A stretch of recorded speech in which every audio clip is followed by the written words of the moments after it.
ලෝතුරු සුරේ කියන පේජ් එකේ කැකිරාවේ සුදස්සන හාමුදුරුවන්ගේ මාර කතාවක් දැක්ක පෝස්ට් එකක් මේ චුට්ටක් අහන්නකෝ. ආද බුද්ධ ආගමේ හැම රටක්ම දුප්පත්නේ. තායිලන්තේ දුප්පත්. බුරුමේ දුප්පත්. අපි දුප්පත්. හැබැයි අපි මහා බෞද්ධයෝ.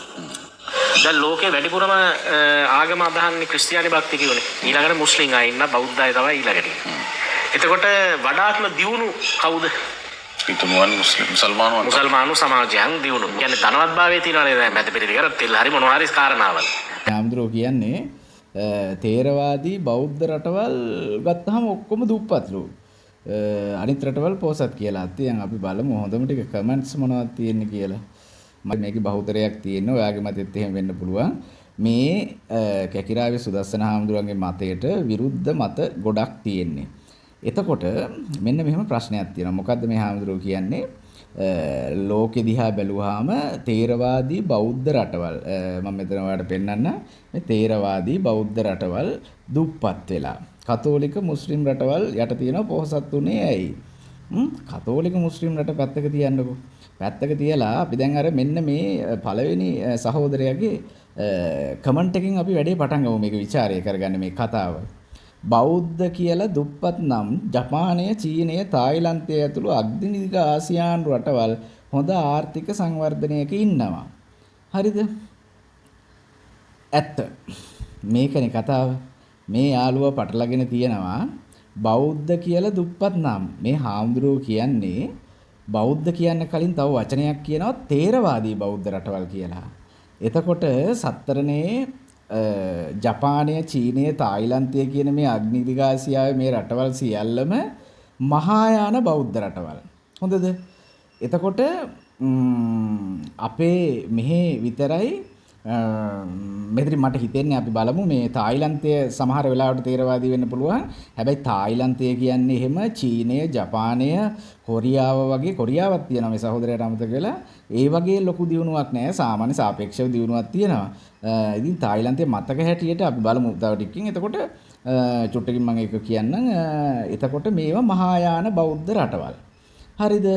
දැන් එතකොට මේක හාමුදුරුවෝ කියන්නේ තේරවාදී රටවල් දුප්පත් වෙලා කියලා. සහෝදරවරුනි මෙතන තියෙනවා ලොකු කතාවක් ගන්න. ඒ කතාව තමයි අපි මේ කතාව ගන්න නැතුව අර ඒ කියන්නේ උඩින් මේක අපේ තියෙන ලොකු අඩුවක් තමයි අපේ රටේ මේක අපි කියන්නේ අපිව මිනිස්සු විදිහට මේක තේරුම් ගමු. අපි මෙහෙම කතාවක් කිව්වහම මේ කතාව ਵਿਚාරය කරන්නේ නැහනේ. ඒ කතාවෙන් කෙලින්ම උඩින් අපිට දැනෙන දේ දරස් ගාලා ඔලුවට ගන්නවා. ඒක මෙන්න මෙතනින් අපි පටන් ගමුකෝ කතාව. මේ මාරයා බුදුදහම විසින් බුදුදහම විනාශ කරන්න එවන ලද මේ මාරයා විසින් බුදුදහම විනාශ කරන්න එවන ලද මම හිතුවේ බාහඳුරන්න මාරයා කිව්වා කියලා. දේවදත්ත පරපුරේ අපායගාමී උපායශීලී චීවරධාරී හිමි නමක්. මොකක් විනාශ කරන්නද? බුදුදහම විනාශ කරන්න එන ලද. ඔන්න ඔතනින් අපි කතාව පටන් ගමු මිත්‍රවරුනි. බුදුදහම දැන් ගොඩක් තැන්වල මෙන්න මේ වගේ වර්තමානයේ මේක අතිශය කියන්නේ හාමුදුරුවරුන්ගේ කතන්දරවලදී ඊළඟට එක එක මිනිස්සු කියන කතන්දරවලදී තේරුමක් ඇතුව හෝ නැතුව යම් යම් මිනිස්සු කියන අර්ථයක් තියෙන හෝ නැති එක එක කතාවලදී අපි දකින කතාව මෙන්න මේ බුදුදහම විනාශ කරනවා කියන එක. මෙන්න මේක හරිම වැරදි කතාවක්. ඒ කියන්නේ මේක අපි ලියාගමු හරිව සරලව නිකන් දිගට දිගට වැල්වට අරන් කියවන්න ඕනේ. අපේ රටේ තියෙන බෞද්ධ ආගමනේ. එතකොට ඕනම රටක ආගමක් තියෙන්නේ. එතකොට මෙන්න මේ ආගමේ සාමාන්‍යයෙන් ආගමක් හැදෙන්නේ කොටස් තුනක්. ඒ කියන්නේ ආගමක් වටා කොටස් තුනක් තියෙනවා. ඒ තමයි සංස්කෘතිය. ඒ කියන්නේ ආගමික සංස්කෘතිය, ආගමික සාහිත්‍ය සහ ආගමික දර්ශනය.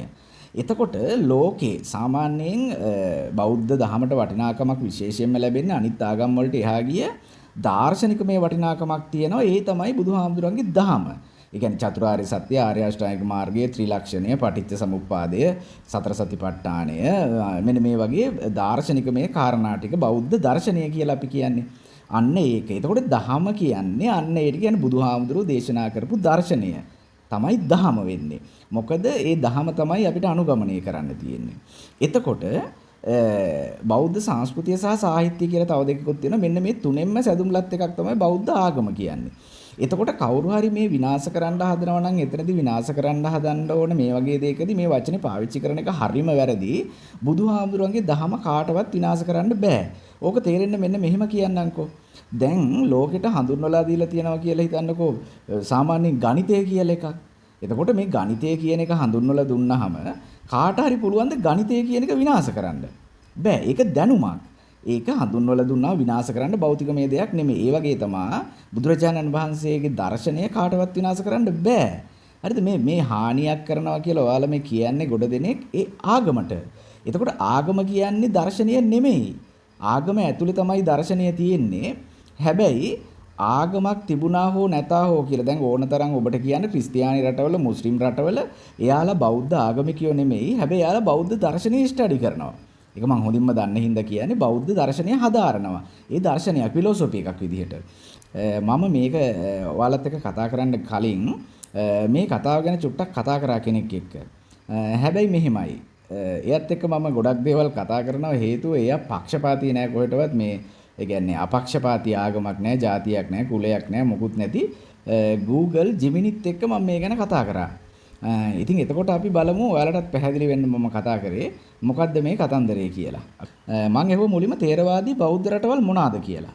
ඊට පස්සේ මෙයා කියනවා තේරවාදී බුදුදහම ප්‍රධාන වශයෙන් අනුගමනය කරන්නේ ආසියාතික රටවල් කිහිපයක්.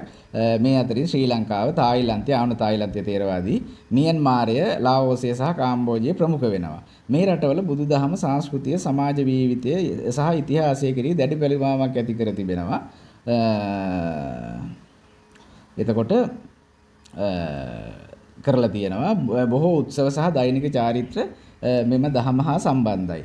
ඔබ මේ රටවල් වලින් එකක් ගැන වැඩිදුර දැන් ඊට පස්සේ මම ඇහුවා මහායාන බුදුදහම තියෙන රටවල් මොනවාද කියලා. මහායාන බුදුදහම ප්‍රධාන වශයෙන් අනුගමනය කරන්නේ පෙරදිග ආසියාතික රටවල් වල. මේ අතරින් චීනය, ජපානය, කොරියාව, වියට්නාමය සහ තායිවානය ප්‍රමුඛ වෙනවා. මෙම රටවල මහායාන බුදුදහම දේශීය සංස්කෘතියෙන් හා මුසුවි සම්ප්‍රදායන් ගොඩනගී තියෙනවා. මහායාන බුදුදහම ගැන මොනවද දැනගන්න ඕන දහනවා. ඊට පස්සේ තේරවාදී බුදුදහම සහ මහායාන බුදුදහම අතර වෙනස මොකක්ද? ඔන්න ඔයාලටත් මේ ප්‍රශ්නේ එන්න ඇති මුලින් කියද්දි ඒක ඇහුවා. ඊට පස්සේ තේරවාදී සහ මහායාන බුදුදහම අතර ප්‍රධාන වෙනස්කම් කීපයක් තියෙනවලු. පළමුවෙන්ම තේරවාදයේ ප්‍රධාන පරමාර්ථය වෙන්නේ තමන්ම රහත්ත්වයට පත් වී නිවන් දැකීමයි. මෙන්න මේ මෙතන ලොකු පොයින්ට් එකක් තියෙනවා. හොඳේ. මහායානයේ නම් ඊට වඩා පුළුල් පරමාර්ථයක් තියෙනවා. එනම් සියලු සතුන් මුදා ගැනීමට බෝධිසත්වයන් වන වගයි. ඔන්න කතාව. දැන් ඇත්තටම මෙන්න මේ දැන් මේ බුදුහාමුදුරන්ගේ දහම නෙමෙයි. හොඳේ. දැන් බුදුහාමුදුරන්ගේ දර්ශනය තමයි මම අර කිව්වේ චතුරාර්ය සත්‍ය, ආර්ය අෂ්ටාංග මාර්ගය, ත්‍රිලක්ෂණය, පටිච්ච සමුප්පාදය. කොටින්ම කියනවා නම් මිනිස්සෙකුට ගොඩ යන්න චතුරාර්ය සත්‍ය දැනගෙන ආර්ය අෂ්ටාංගික මාර්ගය පිළිපැද්දනම් ඒත් ඇති නිවන කරා යන ගමනට යන්න තමන්ගේ ජීවිතේ ආධ්‍යාත්මීය වශයෙන් සාර්ථක කරගන්න. ඒක තේරෙන කෙනෙකුට තේරෙනවා. එතකොට මෙතන කියනවා තේරවාදයේ ප්‍රධාන පරමාර්ථය තමන් රහත්ත්වයටපත් වීම. ඒ කියන්නේ තමන් කොහොම හරි නිවන් දකින්න, තමන් කොහොම හරි රහත් වෙන එක තමයි තේරවාදී සම්ප්‍රදායේ හැටි. බුදුහාමුදුරන්ගේ නෙමෙයි මේ පස්සේ බිහි වෙච්ච සම්ප්‍රදායන් දෙකක් මේ. හොඳේ.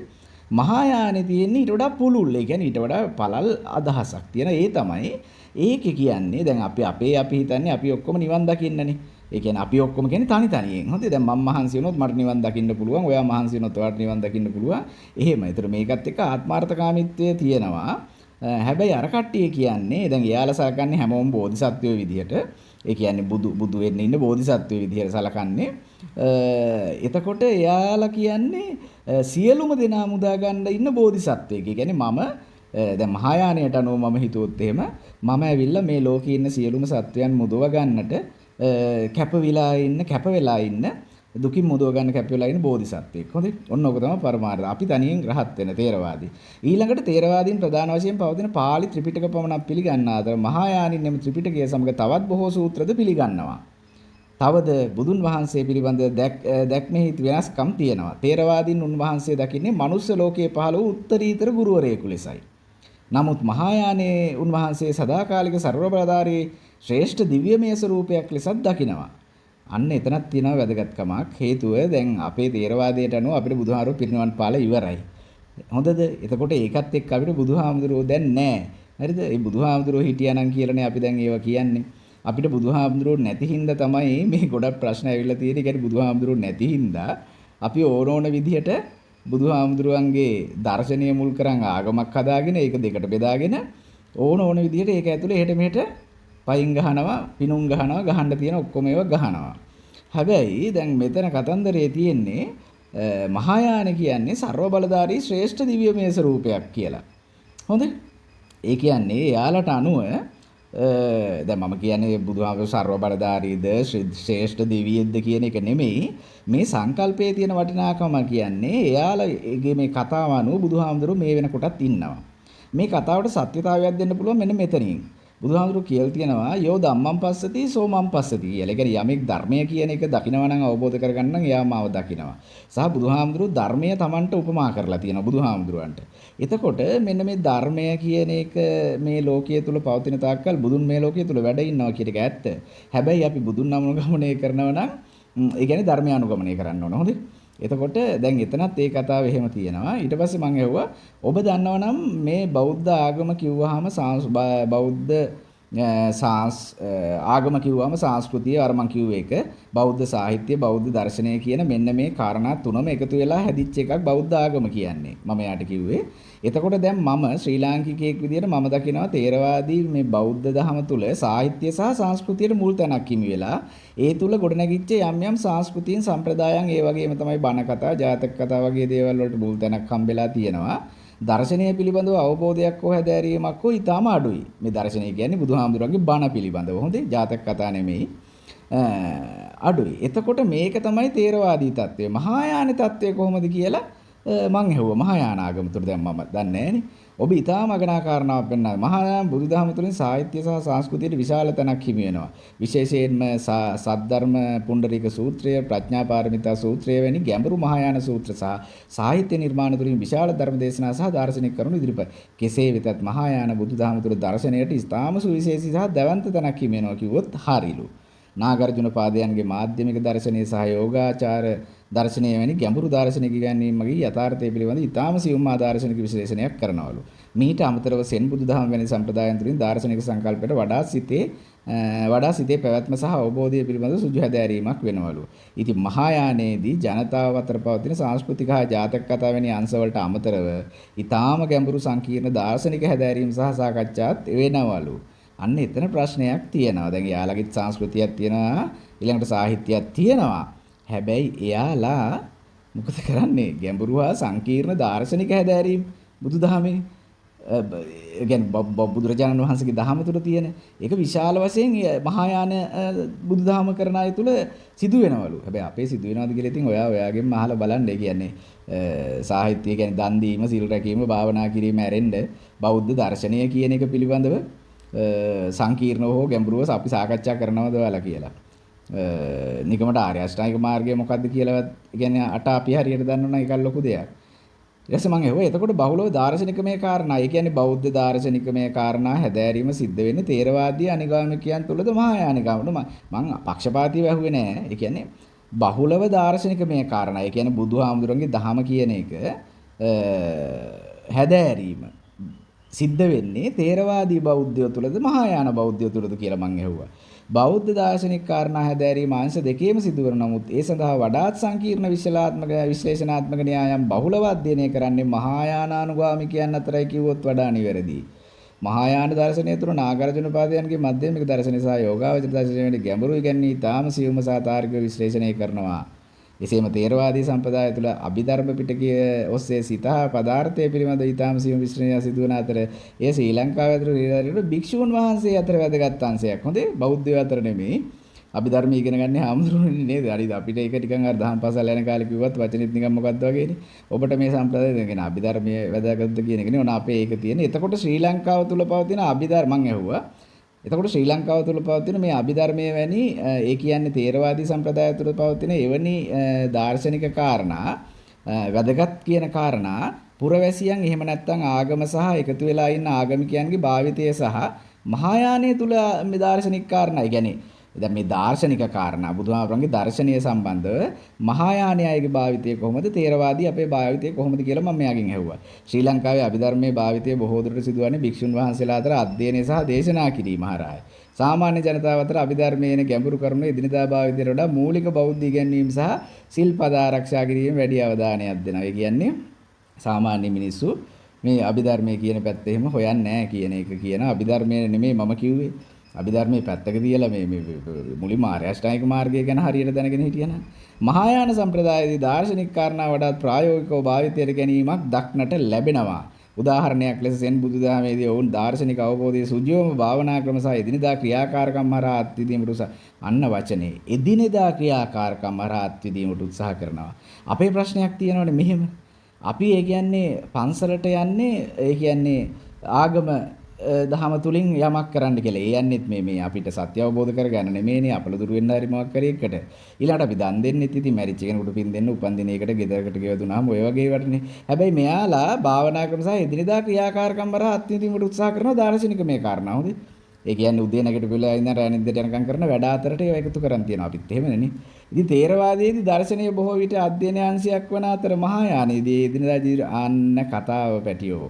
මෙන්න මෙතන තමයි තේරවාදී රටවල් දුප්පත් වෙන කතාව තියෙන්නේ. ඒ කියන්නේ බොහෝ විට දැන් තේරවාදී දර්ශනය බොහෝ විට අධ්‍යයන ඒ කියන්නේ විෂයක් විදියට විතරයි. ඒ කියන්නේ බුදුදහමේ මූලික හරය පදනම වුණාට තේරවාදී මේ බුදුදහමේ ආගමේ පදනම වුණාට දහම ඒ කියන්නේ දර්ශනය අපේ ඒක හදාරන්නේ අධ්‍යයනය කරන්නේ අධ්‍යයන විෂයක් අංශයක් විදිහට විතරයි. ඒ කියන්නේ කවුරු හරි උපාධියකට හරි ඩිප්ලෝමා එකකට හරි එහෙම නැත්නම් වෙන ඒ කියන්නේ මේ අධ්‍යාපනික මේ කාරණාවකට ඒක අවශ්‍ය වුණොත් අධ්‍යයනය කරනවා. ඒ ඇරෙන්න ඒක බලන්නේ නැහැ. ඒක තමයි අපේ හැටි. අපි බලන්නේ ජාතක කතා, කතන්දර, එතකොට දාන, බෝධි පූජා ඕවා. හරිද? හැබැයි මහායානයේදී ඒක එදිනදා ජීවිතේ ප්‍රායෝගික අත්දැකීමක් බවට පත් කර ගැනීමට වැඩි ඉඩක් ලැබෙනවා. හරිද? ඊට පස්සේ මම ඇහුවා තේරවාද සහ මහායාන අදහන කරු කරන පිළිපදින තේරවාද බුද්ධාගම පිළිපදින සහ මහායාන බුද්ධාගම පිළිපදින ඔබ ඔය කිව්ව රටවල් වලින් ආර්ථිකමය වශයෙන් වැඩි දියුණුවක් ලැබලා තියෙන්නේ මොන රටවල්ද? මම ක්‍රිස්තියානි රටවල් වලට ගියේ නෑ හොඳේ. එතකොට තේරවාදී මහායානය කියන දෙක අතර විතරයි හිටියේ. අරගෙන අපිට කතා කරන්න ඕනේ නෑ. අනුන්ගේ රෙදි උස්සන්න කලින් අපි අපේම රෙද්ද දෙපැත්ත උස්සලා බලමුකෝ. ආර්ථිකමය වශයෙන් බැලුව විට මහායාන බුද්ධාගම ප්‍රමුඛව අදහන රටවල් අතරින් ජපානය, චීනය, දකුණු කොරියාව සහ තායිවානය ඉතාම ප්‍රබල ආර්ථිකයන් වලට හිමිකම් කියනවා. ඉතාම ප්‍රබල හොඳේ. තේරවාදී රටවල් අතරින් තායිලන්තය සාපේක්ෂව ශක්තිමත් ආර්ථිකයක් පවත්වාගෙන ගියත් ඒ කියන්නේ දැන් මෙයා පැහැදිලිවම මහායාන බුද්ධාගම තියෙන රටවල් අතරත් ප්‍රමුඛව ජපානය, චීනය, දකුණු කොරියාව සහ තායිවානය ඉතාම ප්‍රබලත් නෙවෙයි ඉතාම ප්‍රබල ආර්ථිකයක් හිමිකම් කියනවා. තේරවාදී රටවල තායිලන්තයේ සාපේක්ෂව ශක්තිමත් ආර්ථිකයක්. ඒ කියන්නේ අනිත් රටවල් එක්ක බලද්දි ශක්තිමත් ආර්ථිකයක්. හොඳේ ඉතාම ප්‍රබල ආර්ථිකයක් නෙමෙයි. සාපේක්ෂව බලද්දි ශක්තිමත් ආර්ථිකයක් පවත්වාගෙන ගියත් අනෙකුත් රටවල් සාපේක්ෂව අඩු සංවර්ධන මට්ටමකයි පවතින්නේ. ඊට පස්සේ මම කිව්වා මට හිතෙනවා මේකට ආගම තුලින් රාජ්‍ය හා බැඳිලා ඒ කියන්නේ මුළු සමාජයටම සමස්ත සමාජයේ සියලුම ක්‍රියාවලින් හා ආගම බැඳීම තුල යම් ආර්ථිකමය දියුණුවකට බලපෑමක් සිද්ධ වෙලා තියෙනවා. මේ තේරවාදී රටවල් වල කියලා මගේ අදහස. ඔබ ඒකට මොකද්ද කියන්නේ කියලා මම අහුවා. ඔබේ අදහස ඊටාම තාර්කිකයි. තේරවාදී රටවල බුදුදහම රාජ්‍යයත් සමග ඊටා තදින් බැඳී පැවතීම එම සමාජවල තියෙන ආර්ථික ප්‍රමුඛතා සංක්‍රියාපරිය බලපෑමක් දෙන බව කියලා මෙයා කියනවා. ඒකේ බලපෑමක් තියෙනවා කියලා. එතකොට මෙහෙමයි මේ කතාව දිහා හොඳ අවධානයෙන් බලන්න. හාමුදුරුවෝ මේක ඇතුලේ කියන්නේ බුදුදහමේ ප්‍රශ්නයක් නෙමෙයි. බුදුදහම එපා කියලාත් නෙමෙයි. මතක තියාගන්න කොහෙන් කොහොම හරි තේරවාදී මෙන්න මෙච්චරයි මේ කතාවේ අවසානය. තේරවාදී බෞද්ධයෝ තුල වැඩිපුර නැඹුරුවක් තියෙන්නේ බෞද්ධ සාහිත්‍යයට සහ බෞද්ධ සංස්කෘතියට. ඒ කියන්නේ අපි හාමුදුරුවරුන්ගේ වැරදි හොයනවා, පන්සල් වල වැරදි හොයනවා, පිරිත් මණ්ඩපේ ගහලා හරිද බලනවා, අර ඊට පස්සේ සිවුර ඇඳලා තියෙනවා හරිද බලනවා නේද? ඊට පස්සේ දිව්‍ය ලෝකයන් ඔය වගේ කාට පෙරහැර කරනවා, තොරන් කරනවා, දන්සල් කරනවා නේද? බෝධි පූජා තියෙනවා, කට්ටිය මරුණාම දන් දෙනවා, ඔය ටික කරනවා ඇරෙන්න. අපේ ජීවිතය, අපේ මනස, එහෙම නැත්නම් අපේ තියෙන මානුෂීයත්වය සහ සදාචාරය, සભ્યත්වය ක්වොලිටි එක, ඉන්ටර්නල් ක්වොලිටි එක, අභ්‍යන්තර ඒ කියන්නේ සංවර්ධනය ඇති වෙන්න බලපාන දර්ශනය පාවිච්චි කරන්නේ නැහැ අපි බෞද්ධ වුණාට. ඔය සමහර ක්‍රිස්තියානි මුස්ලිම් රටවල අයත් අපේ දර්ශනයේ තියෙන පදනම. ඒ කියන්නේ සාමාන්‍ය ජීවිතයට එකතු කරගන්න අවශ්‍ය දාර්ශනික කාරණා එකතු කරගන්නවා. හැබැයි එයාලා මුස්ලිම් ක්‍රිස්තියානි. මම කිව්වේ අයත් මේක ස්ටඩි කරනවා ෆිලොසොෆි එකක් විදිහට. හැබැයි අපි මෙච්චර ලැබිලත් මොකද කරන්නේ? ඒ දර්ශනීය කොටස අතහැරලා දාලා සංස්කෘතියයි සාහිත්‍යයයි බදාගෙන අපේ මයට ගහ ඉන්නවා. හරියට අර සහෝදරයයි කමෙන්ට් එක උතෙන්ට ගත්තොත් ලෝකයක් ඉල්ලන කුරුඳුයි, තේයි, මැණිකුයි වටින දේවල් ඔච්චර තියාගෙන නොවටිනා දේවල් ටිකක් ගැන කී අනිත් අයට දොස් කී ඉන්නවා වගේම අපේ මේ වටින බුද්ධ ආගම තුල තියෙන බෞද්ධ දර්ශනයටත් පයින් ගහලා ඒක ලිබ්බොක්කේ හංගලා සාහිත්‍යයයි සංස්කෘතියයි ලොකු කරගෙන හාමුදුරුවන්ගේ සමාජයේ සංස්කෘතිය ගැනයි සාහිත්‍යය තුල තියෙන ඒ වගේ නිවන් දකින්නයි try කරනවා. අබසරණයි. කතාව ඇත්ත මේක. තේරවාදී බෞද්ධ රටවල් ඇත්තටම දුප්පත් හේතුව බුදුදහමේ වටින දේ පාවිච්චි නොකර බුදුදහමේ සාහිත්‍ය සංස්කෘතිය දහම කියලා හිතන් ඒකෙන් නිවන් දකින්න ගිහිල්ලා අපේ උන් පට්ට ඉරිසියාකාර දුෂ්ට ආත්මාර්ථකාමී තමන්ටම තමන් කෙලව ගන්න තමන්ටම තමන් වින කරගන්න ඔළුවේ නිදහසක් නැති මිනිස්සු කොට්ටාසයක් බවට පත් වෙලා ඉවරයි. දුකයි. අහෝ දුකකි ඉරකිතිතකි